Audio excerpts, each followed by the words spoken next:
지금으로부터 2021년 신년 감사 예배를 비대면으로 드리도록 하겠습니다. 우리 다 같이 묵도하시겠습니다.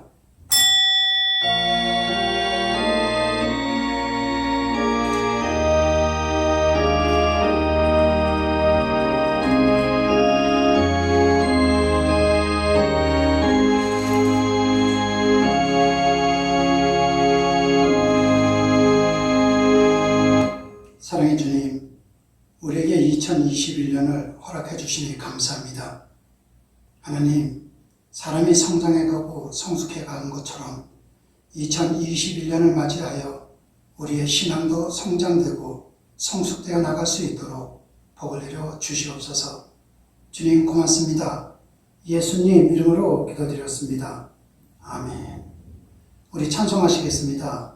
찬송가 550장, 구찬송가 238장, 우리 1절과 마지막 4절 우리 찬양하도록 하시겠습니다.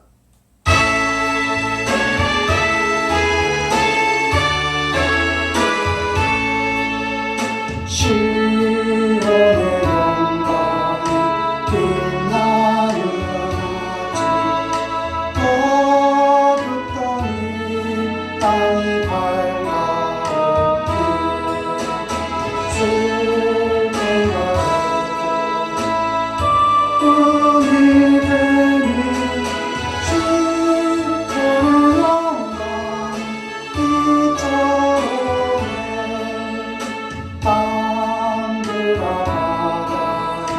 많은 성도가 찬양을 주님께 드리었다. 싸움과 죄악 가득한 땅에 찬송의 하루 사무치네.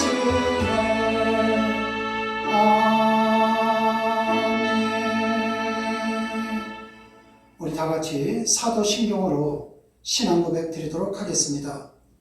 전능하사 천지를 만드신 하나님 아버지를 내가 믿사오며 그 외아들 우리 주 예수 그리스도를 믿사오니 이는 성령으로 잉태하사 동정녀 마리아에게 나시고 본디오 빌라도에게 고난을 받으사 십자가에 못 박혀 죽으시고 장사한 지 사흘 만에 죽은 자 가운데서 다시 살아나시며 하늘에 오르사 전능하신 하나님 우편에 앉아 계시다가 저리로서 산 자와 죽은 자를 심판하러 오시리라.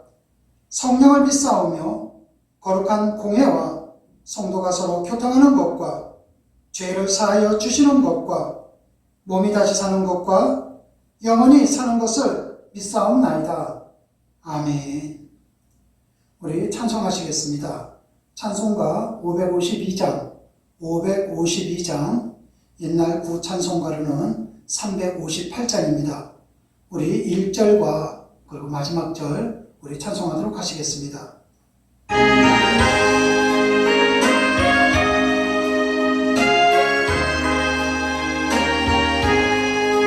마침내 내가 부를 때 만물 신성한 여러 나로 세상 지낼 때 햇빛에 가소서.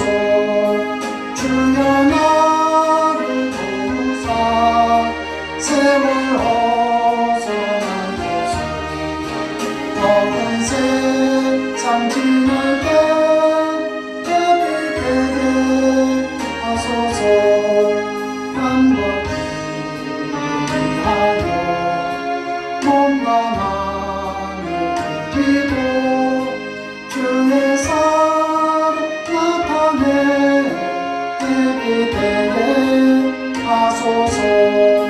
주여 나를 도우사 세월 어선한 곳 어두운 세상 지낼 때 햇빛에 가소서.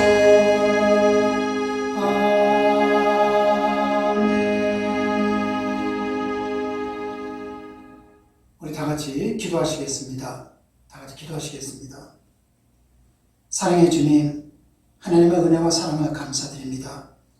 지난 1년 동안도 우리의 피난처가 되시고 환난 중에는 돕는 은혜로 우리와 함께하여 주심을 감사와 찬양을 드립니다.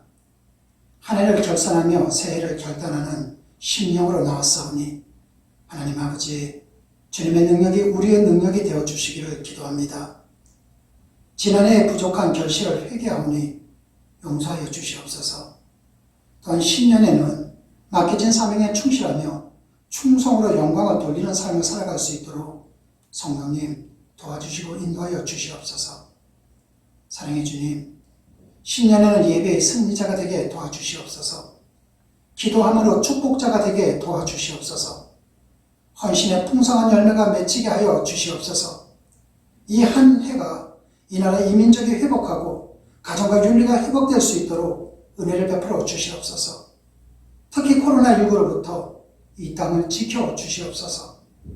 사랑의 주님, 이 나라가 하나님의 다스림의 주권을 인정하게 하여 주시옵고 하나님이 주시는 은혜로 정의 사회가 구현되어 나갈 수 있도록 은혜를 베풀어 주시옵소서. 복지국가가 건설되고 한국교회의 부흥의 불길이 다시 타오를 수 있도록 은혜를 베풀어 주시옵소서. 사랑의 주님, 또한 저희 교회를 위해서 기도합니다. 하나님 아버지, 한국교회 또한 비전교회가 일치함을 주셔서 복음으로 하나가 되게 도와주시옵고 세계 선교와 이웃을 돌아보는 일에 우리가 앞장서서 감당할 수 있도록 은혜를 베풀어 주시옵소서. 사랑의 주님, 또한 저희 교회에 기도 소리가 끊이지 않게 도와주시옵소서. 승리의 간증이 날마다 고백되어지는 교회가 될 수 있도록 은혜를 베풀어 주시옵소서. 하나님 아버지, 아직 어려움 중에 있는 성도님들이 있습니다. 일일이 그들을 기억하여 주셔서 하나님, 주님의 손길이 그들과 함께하고 있음을 그들이 깨닫게 도와주시사 날마다 크신 은혜와 축복이 그들에게 임할 수 있도록 복을 내려 주시옵소서. 말씀을 선포할 때마다 성령님께서 함께 하셔서 능력과 은혜의 말씀으로 인도하시며 말씀을 깨달아 새롭게 결단하는 귀한 시간이 우리 비전교회 예배의 시간이 될 수 있도록 은혜를 내려 주시옵소서. 또한 한 해의 모든 행사를 우리 주님께 맡기오니 주님께서 친히 인도하여 주시옵소서. 주님 고맙습니다. 예수님 이름으로 기도드렸습니다. 아멘.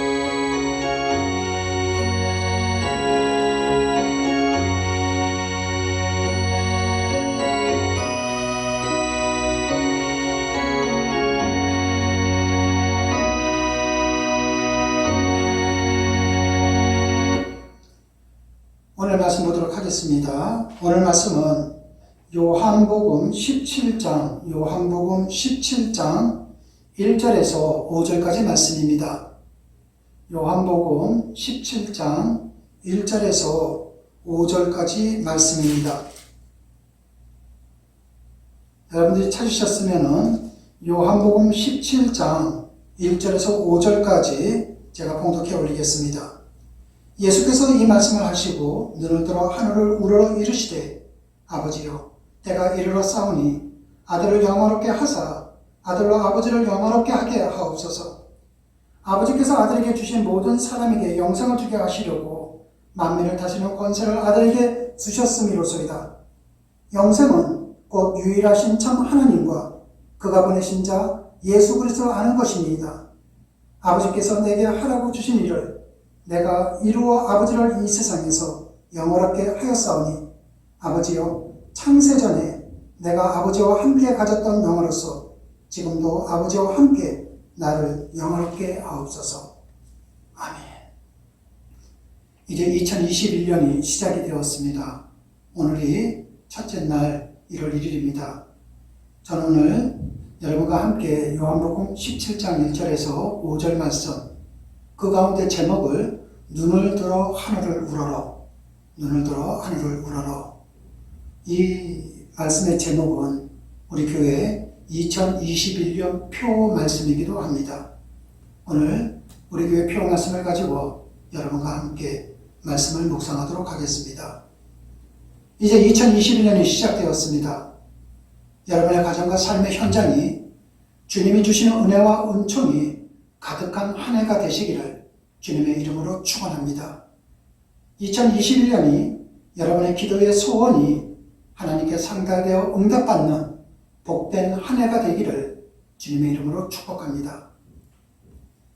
지난 2019년 12월 중국 우한시에서 발생한 코로나19로 인해 2022년 한 해를 포함하여 지금도 대한민국을 비롯해서 전 세계가 공포에 떨고 있으며 이로 인해서 경제적 손실뿐만 아니라 많은 사상자가 나오고 있습니다. 또한 2000년 교회 역사상 처음으로 성도가 모여서 예배를 드리는 것에 대해 제약도 받고 있습니다. 이로 인해서 그동안 너무나도 당연하게 생각했던 일상은 급격하게 변화되었습니다. 이것은 종교의 영역도 예외는 아닙니다. 많은 종교 행사가 취소되거나 연기되었고 코로나19 상황이 심각해질수록 종교적인 공간인 교회에서 모이는 것을 자제해달라는 정부의 권고가 내려오기도 합니다. 그래서 교회에서 드려지는 예배도 비대면 예배로 드리기도 합니다. 저희 교회도 오늘 1월 1일을 맞이하여 여러분과 함께 비대면 예배로 드리고 있습니다. 이것은 모이는 일에 힘쓰던 개신교 교인들의 종교적 삶에는 상당한 도전이 됩니다. 그러나 날아가는 참새도 하나님의 명령 없이는 땅에 떨어지지 않는다면 하물며 기독교 공동체인 교회가 코로나19로 인해 비대면 예배를 드리고 있다면 그 속에 예배를 받으시기를 기뻐하시는 하나님의 뜻이 없겠습니까? 이제 우리는 코로나19 시대를 진실된 마음으로 정확하게 바라보면서 나부터 진리의 근원인 하나님의 말씀으로 돌아가는 것, 나부터 신앙의 기본인 사랑에서 시작하는 것을 시도해야만 합니다. 그러기 위해서는 나는 너로 인해서 존재하고 너는 나로 인해 존재하며 너 없이는 내가 없고 나 없이는 네가 없다는 사람들 간의 관계와 헌신을 중시하는 우분투 정신을 우리 모두는 가져야만 합니다. 그리고 우리의 이기심 때문에 가정 공동체든 직장 공동체든 교회 공동체든 내가 속한 공동체를 부정하는 어리석음을 범하지 말고 우리 모두 풍성한 생명을 위해서 사랑의 공동체를 바로 세우는 일에 서로가 앞장서야만 합니다. 이러한 것을 내가 먼저 실천하겠다는 적극적인 결단이 필요할 때라는 것입니다. 지난 2020년 11월 16일 국내 제약사가 개발 중인 코로나19 백신 임상 실험을 위해 식품의약품안전처에 신청한 내용을 보면은 임상 실험은 총 24건이었습니다.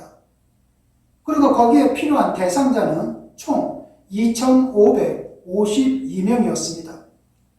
그렇지만은 임상시험 24건 가운데 5건만 완료가 되었고 신청 인원도 2,552명 가운데 450명만 신청했습니다. 여러분, 제약회사가 임상시험을 하는 첫 번째 이유는 윤리성 문제 등 많은 문제점을 가지고는 있지만 약품의 부정적인 효과와 같은 위험성과 불확실성을 줄이기 위한 것입니다. 그만큼 위험성이 있기 때문에 선뜻 임상시험에 참여하지를 못하는 것입니다. 그런데 오래전 일이었습니다. 모 병원에서 새로운 항암 유전자 치료법을 임상시험할 수 있는 대상자들을 공개적으로 모집을 했는데 그때 놀랍게도 소수의 사람을 모집했음에도 불구하고 2,000명의 지원자들이 쇄도하여 병원 측이 곤욕을 치루었다고 합니다. 그때 지원한 사람들은 모두 말기암 환자들로서 시한부 인생의 벼랑 끝에 선 사람들이었습니다. 그 당시 기준으로 아직까지 치료법의 효과가 의학적으로 판명되지 않았기 때문에 임상시험 대상자에게 그 치료법을 직접 실험을 해보겠다는 것은 무서운 부작용이 생길 수도 있고 상태가 더 악화될 수 있는 위험성도 얼마든지 있음을 의미합니다. 한마디로 말해서 그 치료법에 내 생명을 맡기기에는 아직까지 너무나도 미흡한 점이 많다는 것입니다. 그럼에도 불구하고 불확실한 그 치료법의 실험 대상자가 되겠다며 죽음을 앞둔 말기 암 환자 2,000명이 쇄도했다는 것은 무엇을 의미하는 것이겠습니까? 그만큼 인간은 죽기를 싫어한다는 의미입니다. 인간에게 있어서 가장 두려운 것이 죽음이라는 것입니다. 그래서 죽음을 목전에 둔 그 말기암 환자들은 마치 물에 빠진 자가 지푸라기를 잡는 심정으로 새로운 치료법의 실험 대상자가 되겠다며 한결같이 생명에 대한 신락 같은 희망을 걸고 죽지 않기를 바라면서 스스로가 자원한 것입니다. 단 한 번밖에 없는 생명이고 보면은 그분들의 심정을 충분히 이해할 수는 있습니다. 이 세상에 살아있는 사람치고 누가 선뜻 죽음을 기뻐하고 달거워할 수 있겠습니까? 이처럼 모든 사람들은 죽는 것을 원하지를 않습니다. 죽기를 싫어합니다. 그러나 우리 주님은 우리와 같지 않았습니다. 주님은 지금 당신의 죽음을 목전에 두고 계십니다. 누구보다도 본인이 십자가 위에서 못 박히시고 처참하게 사지가 찢어져 죽어야 하심을 우리 주님께서는 분명히 알고 계셨습니다. 그 끔찍한 죽음을 우리 주님께서는 알고 계셨고 그 죽음이 지금 코앞에 다가와 있는 것입니다. 그렇다면 지금이야말로 그 죽음을 두려워하고 그 죽음을 피할 방도를 궁리하는 것이 마땅하지 않겠습니까? 살기 위해서 지푸라기라도 잡아야 할 때가 바로 지금이 아니겠습니까? 그러나 초를 다투는 그 긴박한 순간에 우리 주님께서는 오히려 제자들을 위로하고 격려하시면서 놀랍게도 이렇게 말씀을 하셨습니다. 요한복음 16장 33절 하반절 말씀을 제가 봉독해 올리겠습니다. 세상에서는 너희가 환난을 당하나 담대하라. 내가 세상을 이기었노라. 여기서 세상을 이겼다 하심은 모든 인간을 패바자로 전락시키는 죄와 죽음으로부터의 승리를 뜻합니다. 중요한 것은 우리 주님께서는 내가 이제 세상을 이길 것이라고 미래형으로 말씀하지 않았다는 사실입니다. 우리 주님께서는 내가 이미 세상을 이기었노라고 완료형으로 말씀하셨습니다. 이길 것이 아니라 이미 이기셨다는 것입니다. 우리 주님께서는 처참한 죽음이 코앞에 다가와 있었음에도 불구하고 그 죽음을 두려워하지 않으셨던 것입니다. 오히려 이미 그 죽음을 이기고 계셨던 것입니다. 다시 말하자면 자신에게 다가올 죽음이 제 아무리 처참한 것이라고 할지라도 그 죽음의 끝이 부활이심을 아셨기 때문에 이미 그 영원한 부활에 동참하고 계셨던 것이었습니다. 이것은 참으로 놀라운 일이 아닐 수가 없습니다. 생각을 해보십시오.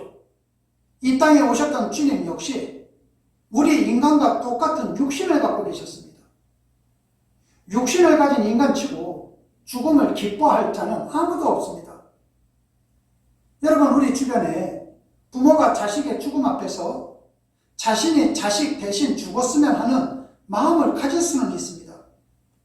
그러나 철길에서 노는 자식을 향해 달려오는 기차로부터 지키고 죽은 어머니의 이야기처럼 생각할 겨를도 없이 순간의 위험으로 인해 죽은 부모는 있지만은 충분한 생각 끝에 자식 대신 죽은 부모는 없습니다. 그만큼 죽음은 두려운 것입니다. 그런데 인간의 육신을 가지셨던 주님은 어찌 그 죽음을 두려워하지 않고 온몸이 찢어지고 뼈가 으스러지는 그 처참한 죽음을 어찌 감당할 수 있으셨겠습니까? 죽음이라는 그 상황 속에서 지켜야 할 자리, 걸어야 할 길을 우리 주님께서는 어찌 그토록 끝까지 겸손하게 지키고 걸어갈 수 있으셨겠습니까? 우리는 그 해답을 오늘 본문 속에서 찾을 수가 있습니다. 오늘 본문 17장 1절 말씀을 제가 상반절을 봉독해 올리겠습니다. 예수께서 이 말씀을 하시고 눈을 들어 하늘을 우러러 가라사대. 여러분, 요한복음 17장은 우리 주님께서 죽기 전 하나님 아버지께 드렸던 마지막 기도 내용을 전해주고 있습니다. 그런데 오늘 본문을 보니까 눈을 들었다는 것입니다. 헬라어는 눈을 들어 올렸다라고 표현하고 있습니다. 우리 주님께서는 눈을 들어 올리셨습니다. 그렇다면 어디를 향해서입니까? 하늘을 향해서입니다. 그런데 우리 주님께서 이 말씀을 하실 때의 시각이 밤이었습니다. 그렇다고 해서 우리 주님께서는 밤하늘의 별을 보시기 위해서 고요한 달빛을 감상하기 위해 하늘을 우러러 눈을 들어 올리신 것이 아닙니다. 여기에서 하늘을 우러렀다는 것은 하나님을 받들어 공경하는 마음을 지니고 우러렀다는 말이 되는 것입니다. 사실 우리 주님께서는 지금뿐만이 아닙니다. 이때뿐만이 아니라 우리 주님께서는 틈이 날 때마다 눈을 들어 하나님을 우러렀습니다. 마가복음 7장 34절에 의하면 우리 주님께서는 귀먹은 자를 고치실 때에도 눈을 들어 하늘을 우러러 기도하셨습니다. 이때뿐만이 아니라 죽은 지 나흘이 되어서 시체가 무덤 속에서 썩어가고 있던 베다니의 나사로를 살릴 때에도 우리 주님께서는 먼저 눈을 들어 하나님을 우러렀습니다. 이것뿐만이 아니라 마태복음 14장 19절은 주님께서 오병이의 기적을 일으키시기 직전에도 먼저 하나님을 우러러 보셨음을 밝혀주고 있습니다. 그 주님께서는 지금 당신의 죽음을 목전에 둔 가장 결정적인 순간에도 또다시 눈을 들어 올려 하나님을 우러러보고 계십니다. 우리 주님께서는 어떻게 죽음 앞에서도 두려워하거나 회피하려 하지 않으셨는가? 어찌 그 참혹한 죽음 앞에서도 오히려 죽음을 이기실 수 있으셨는가? 어떻게 어떤 상황 속에서건 걸어가야 할 길에서 벗어나지 않을 수 있으셨는가? 그것은 우리 주님은 눈을 들어 올려 하나님을 우러러 보고 계셨기 때문입니다. 그렇다면 여러분, 신앙이 무엇인 줄 아십니까? 신앙이라는 것은 눈을 들어 올리는 것을 말합니다. 그리고 공경하는 마음을 가지고 하나님을 받들어 우러러 보는 것입니다. 눈을 들어 올려 하나님을 우러러 보는 자만이 끝까지 겸손한 그리스도인이 될 수가 있는 것입니다. 이것을 알았기 때문에 이사야 선지자는 이사야 46장 3절에서 4절을 통해 하나님께서는 친히 이렇게 말씀하고 계시다고 우리에게 기록해서 보여주고 있습니다. 이사야 46장 3절에서 4절 말씀을 제가 봉독해 올리겠습니다.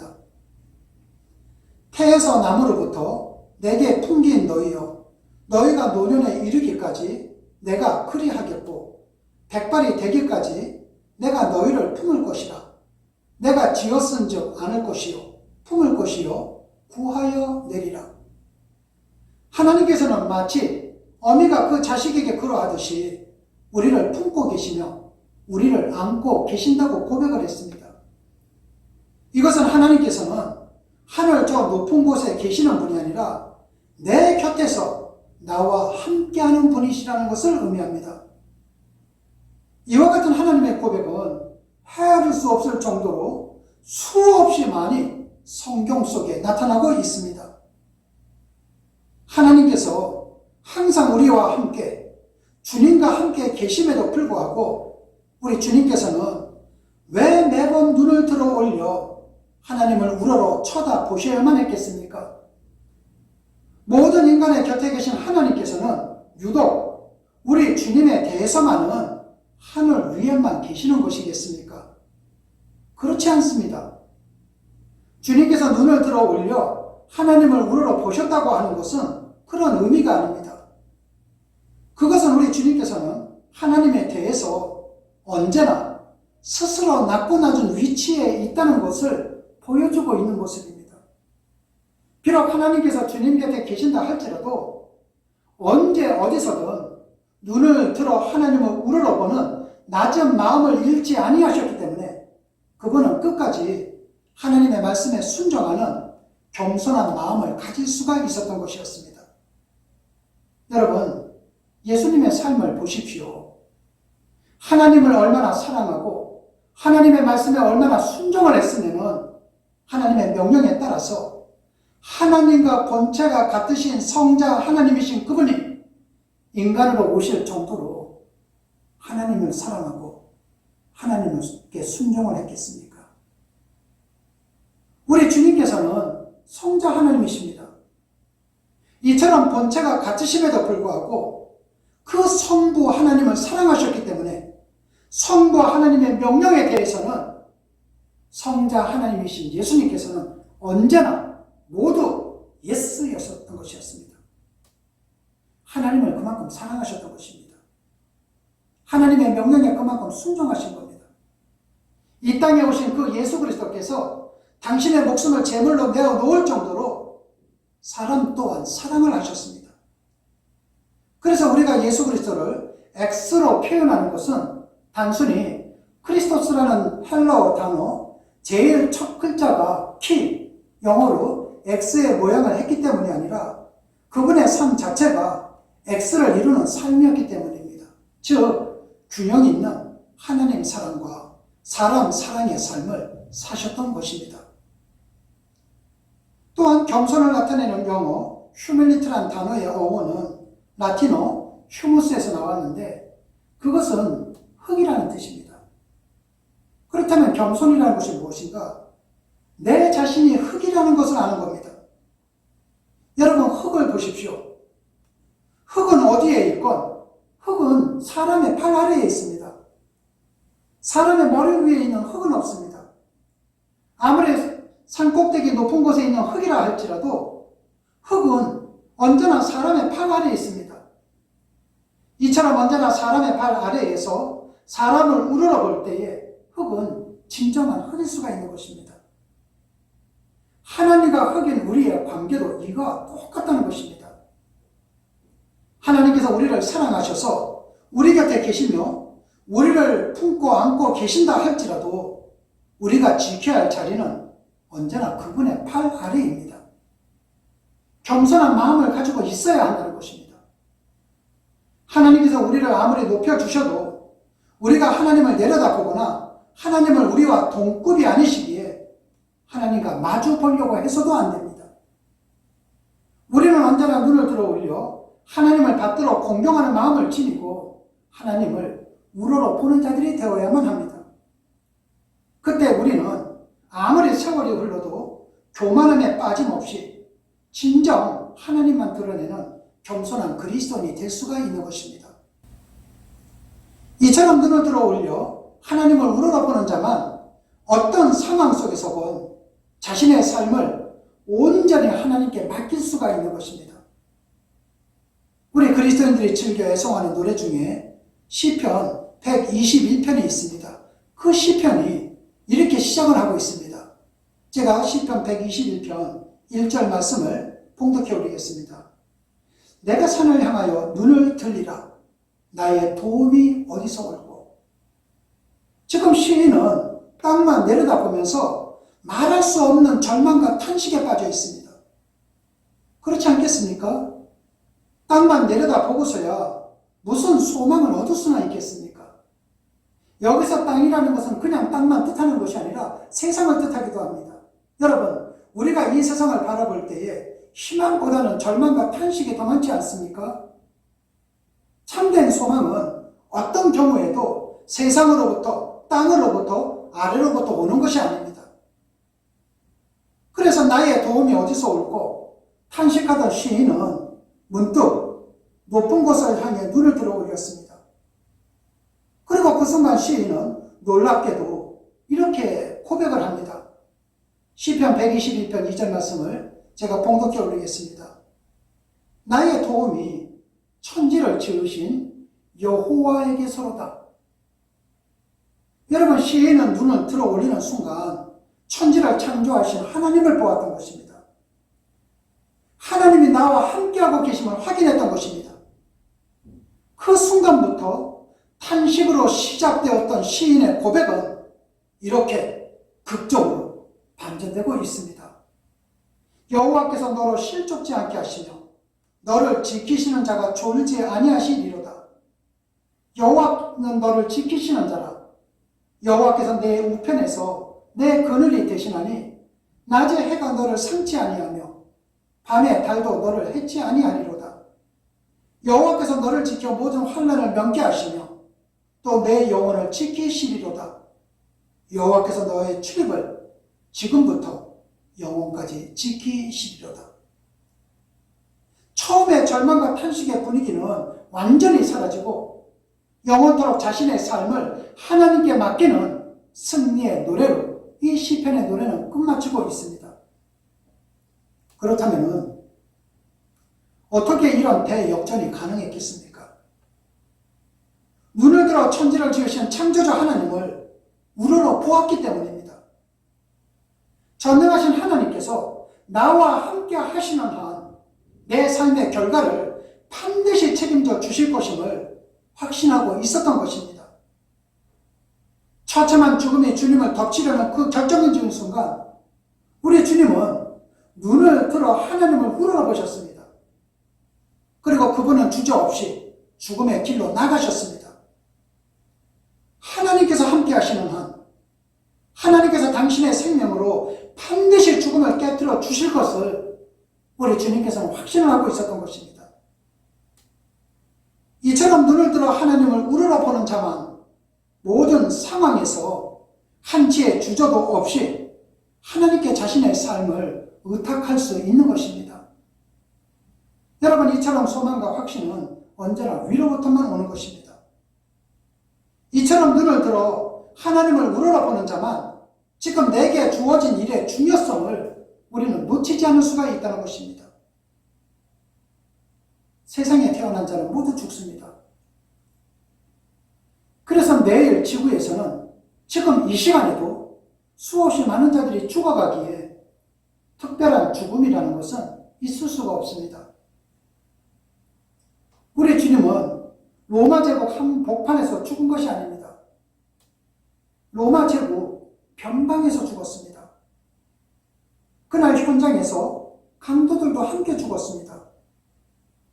결코 특별할 수도 대수로울 수도 없는 죽음처럼 보일 수도 있습니다. 그러나 주님께서는 눈을 들어 하나님을 우러러 보았습니다. 그리고 당신의 육체를 제물 삼아 그 죽음을 진지하게 받아들였습니다. 자신의 그 조그만 죽음이 온 인류를 구원하는 하나님의 대역사임을 우리 주님께서는 아셨던 것입니다. 눈을 들어 하나님을 보는 자만이 지금 주어진 일의 중요성을 이처럼 놓치지 않을 수가 있다는 것입니다. 인간의 눈에 하찮게 보이는 일을 통해 하나님의 가장 위대한 역사가 일어난다는 것을 눈을 들어 하나님을 보는 자만이 알 수 있다는 것입니다. 우리 주님이라고 해서 죽음 앞에서 전혀 흔들리지 않았던 것은 아닙니다. 우리는 그분의 겟세마네 기도를 잘 알고 있습니다. 죽음을 앞두고 겟세마네에 엎드리신 주님께서는 이렇게 기도를 하셨습니다. 아버지요, 할만하시거든 이 잔을 내게서 지나가게 하옵소서. 우리 주님께서도 순간적이나마 살고 싶으셨던 것입니다. 처참한 죽음을 피하고 싶으셨던 것입니다. 그것은 실로 처참한 기도, 땀과 피가 맺힐 정도의 절규였습니다. 그러나 주님께서 눈을 들어 하나님을 우러러 보았을 때에 우리 주님의 기도는 바뀌었습니다. 사랑의 하나님께서는 내가 원한 대로 마옵시고 아버지의 원대로 하옵소서. 그분이 끝까지 자신을 그리스도로 바로 세울 수 있었던 것은 그분은 눈을 들어 하나님 아버지를 우러러 보시는 분이셨기 때문이라는 것입니다. 이제 우리 모두는 우리 주님의 이 모습 속에서 무엇을 배워야만 하겠습니까? 여러분, 우리 모두도 진정으로 하나님을 우러러 보는 자들이 되셔야만 합니다. 믿음은 날마다 하나님을 우러러 보는 것을 알아야만 합니다. 그리고 눈을 들어 올려 하나님을 우러러 보는 자만이, 그리고 그 순간부터 우리의 삶은 겸손한 송가가 될 수 있다는 것입니다. 그리고 그때부터 그분 안에서 우리는 소망을 누리고 그분께서 주신 사명에 충실할 수 있게 된다는 것입니다. 무엇보다도 그때부터 개인과 민족의 역사가 새로워질 수 있다는 것입니다. 그래서 우리의 의무는 눈을 들어 하나님을 우러러 보는 것입니다. 그래서 2021년 비전교회 표어는 눈을 들어 하늘을 우러러입니다. 사랑하는 비전교회 성도 여러분, 여러분들이 이 세상을 살아가시면서 세상을 보았던 그 시선을 이제 하나님을 향하여 우러러 하나님을 바라보는 자들이 되십시다. 그리고 순복음 비전교회 성도님 여러분 모두 다와 비전교회가 이 시대의 참담 믿음의 본이 되며 하나님 앞에 아름답고도 크게 쓰임받는 성도와 일꾼들이 되십시다. 세상의 눈을 가지고는 이 모든 것은 불가능합니다. 그러나 세상을 향했던 눈을 감고 하나님을 우러러 보을 때, 비록 우리 교회와 우리의 모습은 작고 작다 할지라도 하나님의 천지를 창조하신 능력과 정말 사랑하는 그 마음이 우리의 삶 속의 계획이 되어 우리의 2021년은 하나님 앞에 영광이요, 이 땅에 있는 우리 모두는 평강과 평안과 풍요와 건강의 삶을 살아가지 않겠습니까?